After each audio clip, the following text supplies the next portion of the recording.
The steps by which the most conspicuous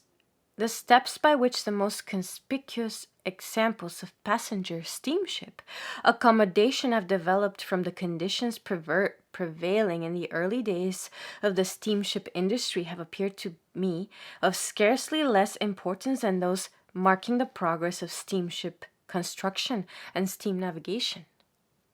For that reason, I have endeavored in this volume to indicate in some measure the nature of those steps, to trace the application of one improvement after another, and to present, without using technicalities, some details of that marvelous triumph of engineering skill, an inventiveness of design, application of wonderful mechanical contrivances, and bewildering luxury, which go to make up the almost miraculous evidence of the conception of which the human mind is capable. The traveling palace.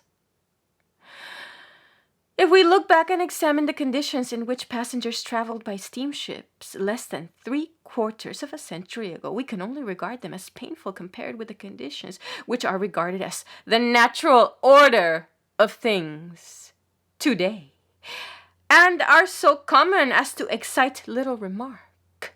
Then the steamships were small, the engines weak and cumbersome, the propeller was the paddle wheel, and the accommodation was execrable. And as the hulls were built of wood, the dangers of fire at sea were ever present. The evolution of the traveling palace is marked by at least 5 notable changes. The first of these was the adoption of iron as the material of which the ship should be built, in substitution for wood, and this not only added to the strength of the hull, but permitted far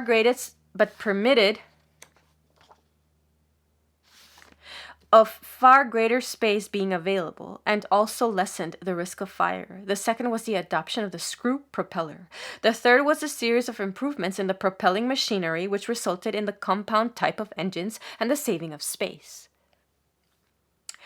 The fourth was the introduction of the new type of steamship, of which the first White Star liner was the pioneer. The fifth was the adoption of steel, with its greater strength and lightness as the material of which the ship should be constructed. All these have helped to make possible the vast steamships of today.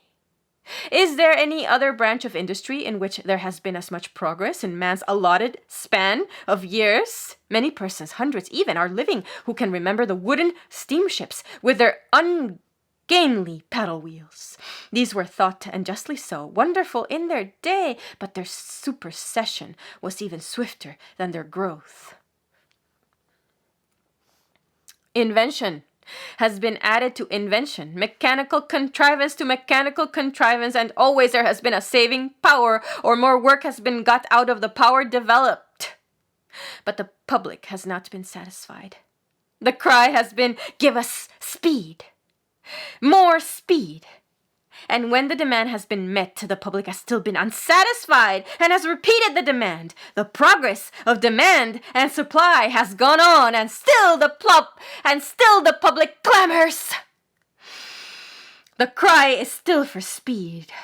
The liners which are to be launched in this year of grace are to be larger and faster than anything the world has yet seen, and even before these liners have left their cradles, the public has begun to speculate whether larger and faster boats will not follow them at no distant date.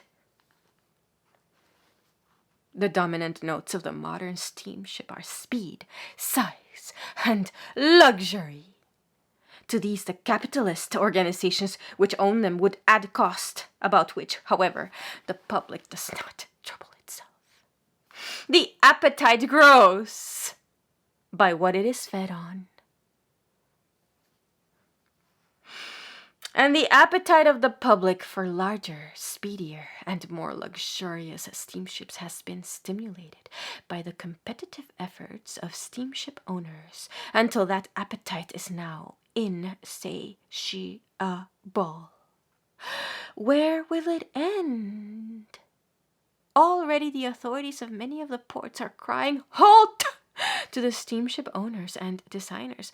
Not that they do not like large liners because they do, especially when port revenues are derived from tonnage dues, but because the liners have begun to outstrip the ability of the ports to accommodate them. The ports of New York, Liverpool, and Southampton have to be continually dredged deeper to enable the greatest ships to come and go. The Clyde has to be widened to permit one of them to be launched. The accommodation of the great steamships is unrivaled by 19 out of 20 first-class hotels ashore, whether in the gorgeousness of their surroundings, which are characteristic of some steamships, the culinary delicacies supplied at their tables, the 1,001 little details introduced to add to the comfort of the passengers and the luxury of the furnishings, or to the attendants in the North Atlantic trade.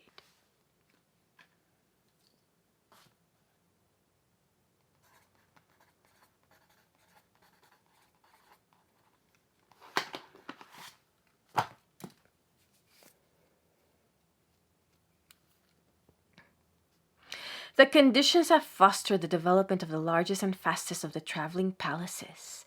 But in every ocean, magnificent steamships are now so frequently met with as to excite little or no comment, but which 20 years ago would have been regarded as marvels approaching the utmost unattainable.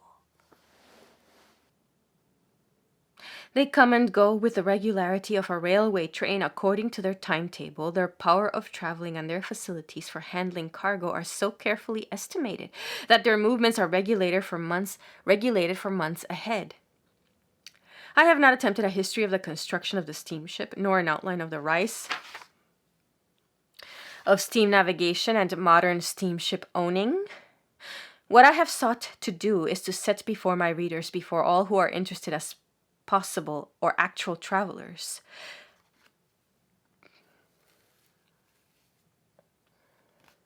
some particulars of the latest types of passenger steamships and the course by which their present extraordinary dimensions, luxury, and speed have been attained.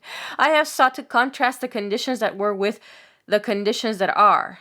I have sought to contrast the conditions that were with the conditions that are, in order better to show the progress made in everything that makes for comfort on board ship, and the further precautions taken in the light of recent events for the safety of the ship and passengers have not been forgotten.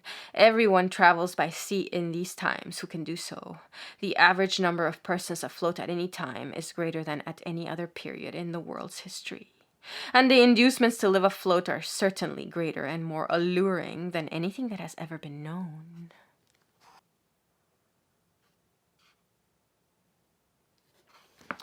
Nor is it necessary to cease communication with the shore. It is possible now to send a wireless message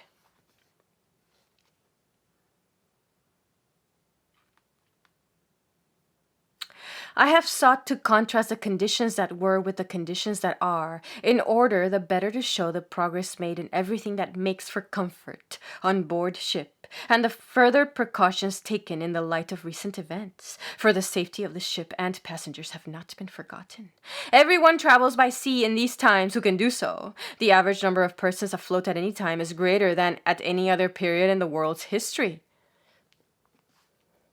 And the inducements to live afloat are certainly greater and more alluring than anything that has ever been known. Nor is it necessary to cease communication with the shore. It is possible now to send a wireless message from any ocean to England and receive an answer in a day or two, though until the number of wireless stations is increased and the ships installed with this invention are more numerous, communications will depend upon fortunate circumstances such as the position and the number of the vessels which receive the communication and retransmit it. When wireless telegraphy is perfected, we may find the millionaire conducting his business from mid-ocean and a steadily growing population which lives habitually afloat, passing a life of greater ease than is possible ashore, and, with traveling from place to place included, spending less than corresponding accommodation on land would require. The floating city of Jules Verne is not half so wonderful as an effort of the imagination as the mammoth liner is as a tangible reality, yet there is no finality. In invention, we may see yet the liner propelled across the Atlantic by electric engines deriving their power from the movement caused by the swell of the ocean. If the dreams of certain engineers are realized, others hope to see the steam engine superseded by the internal combustion engine, the progress of which is in recent years has been remarkable, or by the internal combustion turbine engine. A few years ago, the White Star liner Adriatic was considered unsurpassable. She was soon eclipsed in size by the Cunarders, Mauretania, and Lusitania, which were superior to every mercantile vessel afloat in size and speed, surpassing in the latter respect even the German Deutschland. Now they are surpassed in size by the Olympic, which in turn is eclipsed by the German Imperator. All that is known at the moment of writing of the new Cunarder Aquitania is that she is larger and expected to prove faster than the Imperator. But whether the Aquitania will be larger and faster than the Imperator's sister, the Vaterland, some 5,000 tons more than the Imperator, is at present undivulged. These largest steamers will have a population, including crew and passengers, of between 5,000 and 6,000 persons. Ships of twice the size and more are no longer impossible to designers and constructors, if someone will undertake to pay for them and find ports between which they can trade profitably. That they will find passengers is a foregone conclusion. The difficulty is that the ships may be too big for the ports. In the ships of the future will still more attractions be included for the benefit of the passengers? Probably, but it must not be forgotten that the expense of running still larger ships will increase enormously, and for that reason it is permissible to conjecture that though other comforts and luxurious superfluities may be installed, the greater portion of the increased dimensions will be devoted to sleeping quarters, the floating population in both senses of the term. 10 years hence may regard a trip ashore of 2 or 3 weeks' duration as a pleasurable change, much as people now take a short voyage for a like reason. Within the memory of living man, the little sailing ships with an engine amidships has developed into the passenger steamer, the latter into the sailless steamer, the latter into the floating hotel, that into the traveling palace. And already there are signs of the coming of the traveling city.